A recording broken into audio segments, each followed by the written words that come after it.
குருவே துணை. அன்பார்ந்த ஐஎன்ஆர் ஆஸ்ட்ரோ சேனல் அன்பர்கள் அனைவருக்கும் முதற்கண் எனது பணிவான வணக்கத்தை தெரியப்படுத்திக் கொள்கின்றேன். ஐஎன்ஆர் ஆஸ்ட்ரோ புதுவை என்றும் உங்களுடன். இந்த பதிவில் நாம் என்ன பார்க்க இருக்கிறோன்னா, பங்குனி மாத ராசி பலன் மேஷராசி அன்பர்களுக்கு எப்படி இருக்கும் என்பதை பார்ப்போம். திரைக்கடல் ஓடியும் திரவியம் தேடு என்ற வாக்கியத்திற்கேற்ப நாடு விட்டு நாடு சென்று கோடி கோடியாய் பணத்தை சம்பாதிக்கும் திறமையுள்ள மேஷராசி சரராசி அன்பர்களே. சரராசி என்றால் ஓடி ஆடி பணத்தை, பொருளை, திரவியத்தை தேடக்கூடியவர்கள் சரராசி அன்பர்கள். இந்த பங்குனி மாத வாக்கில், அதாவது குரோதி வருடம் பங்குனி மாதம் 1ஆம் தேதி 15/3/2025 சனிக்கிழமை அன்று இந்த பங்குனி மாதமானது ஆரம்பமாகிறது.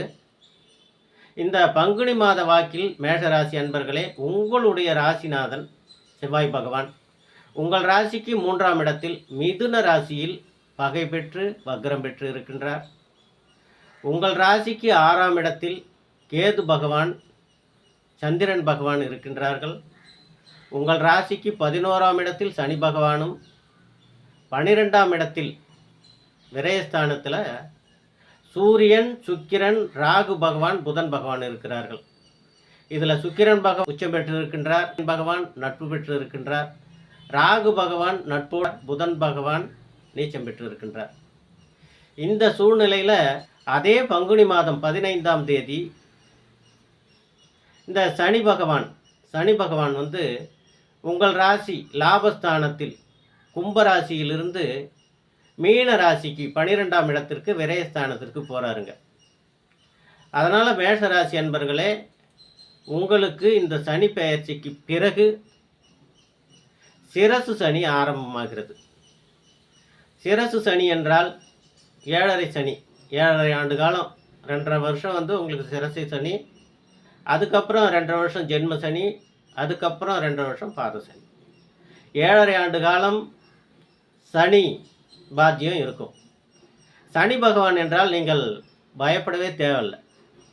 ஏன்னா சனி பகவான் என்றாலே நமக்கு என்ன நினைவுக்கு வரும்னா, சனி பகவான்னா நம்ம தந்தையை பார்த்தா சனி பகவான் மாதிரி தெரியும். அதுக்கப்புறம் ஆண்களாக இருந்தாலும் பெண்களாக இருந்தாலும் அவர்களுக்கு நம்முடைய வாழ்க்கை துணைவரை பார்த்தாக்கா சனி பகவானாக தெரியும். ஏன்னா இவங்க 2 பேர் தான் நம்ம வாழ்க்கையில் நாம் நல்ல நேர்மையான பாதையில் செல்லணும் அப்படின்னு நினைக்கிறவங்களும், நம்முடைய வாழ்வாதாரமே இவர் தான் அப்படின்னு நினைக்கக்கூடியவங்களும் இவங்க 2 பேர் தான். அதனால் இவங்க 2 பேரும் தான் நமக்கு வந்து நம்ம வாழ்க்கையை நேர்மையான முறையில் கொண்டு செல்லக்கூடியவர்கள் இவங்க 2 பேர் தான். இவர்களாகத்தான் நாம் இந்த சனி பகவானை பார்க்க வேண்டும். சனி பகவானை பார்த்தா நமக்கு வந்து நம்மளுடைய தந்தை, நம்மளுடைய வாழ்க்கை துணை என்ற எண்ணம் தான் வரும். அந்த மாதிரி உங்களுடைய வாழ்க்கை துணை உங்கள் கூடவே இருப்பார், அவ்வளவுதான். அப்படி இருக்கிறாருன்னு அப்படி நினச்சிக்க வேண்டியது தான். ஒரு மனிதனுடைய வாழ்வு காலத்தில் 30 ஆண்டு காலம் முன்பாதி, 30 ஆண்டு காலம் பின்பாதி.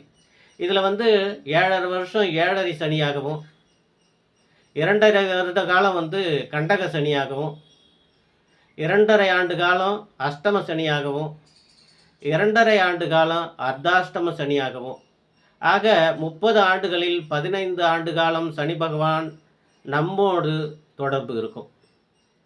இது ஒரு பக்கம் இருக்கட்டுங்க. உங்கள் ராசிநாதன் செவ்வாய் பகவான் வக்ரம் பெற்று பகை பெற்று இருக்கிறாரு. அதனால் வந்து நீங்கள் தொழில் தொடங்குவது, தொழிலில் வந்து லாபம் இதெல்லாம் வந்து கொஞ்சம் இந்த 15ஆம் தேதிக்கு மேலே ரொம்ப கம்மியாகவே இருக்கும். ஏன்னா சனி பகவான் தொழில்காரகன் வந்து விரயஸ்தானத்துக்கு போகிறாரு.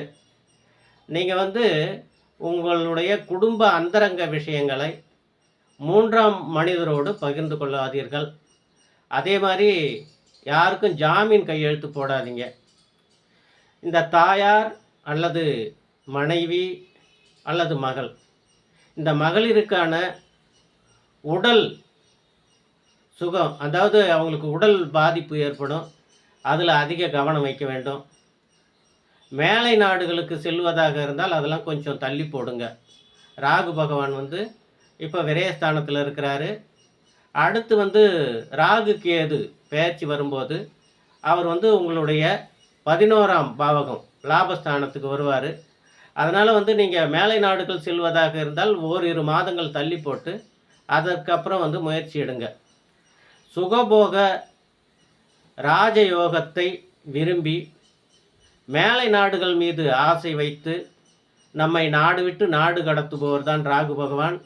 அப்படிப்பட்ட ராகு பகவான் உங்கள் ராசிக்கு 12ஆம் இடத்தில் விரயஸ்தானத்தில் இருக்கிறாரு.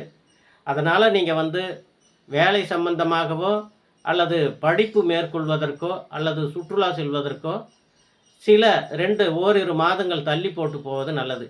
இப்போது நீங்கள் முயற்சி எடுத்தால் பண விரயம் ஆகும், தடை தாமதங்கள் ஏற்படும். அதனால் மேஷராசி அன்பர்களே, இந்த பங்குனி மாத வாக்கில் நீங்கள் குலதெய்வ கோயிலுக்கெல்லாம் போயிட்டு வாங்க. குலதெய்வ கோயிலுக்கு சென்று உங்களுடைய பிரார்த்தனையை நிறைவேற்றுங்கள். குலதெய்வ கோயில் சென்று பிரார்த்தனையை நிறைவேற்றுவதன் மூலம் நமக்கு வருகின்ற அந்த தடை தாமதங்கள் விலகி சுப பலன்களே கிடைக்கும் என கூறி உங்களிடமிருந்து விடைபெறுகின்றேன். நன்றி, வணக்கம். ஐயன்னார் ஆஸ்ட்ரோ யதார்த்த ஜோதிடர், புதுவை. நன்றி, வணக்கங்க.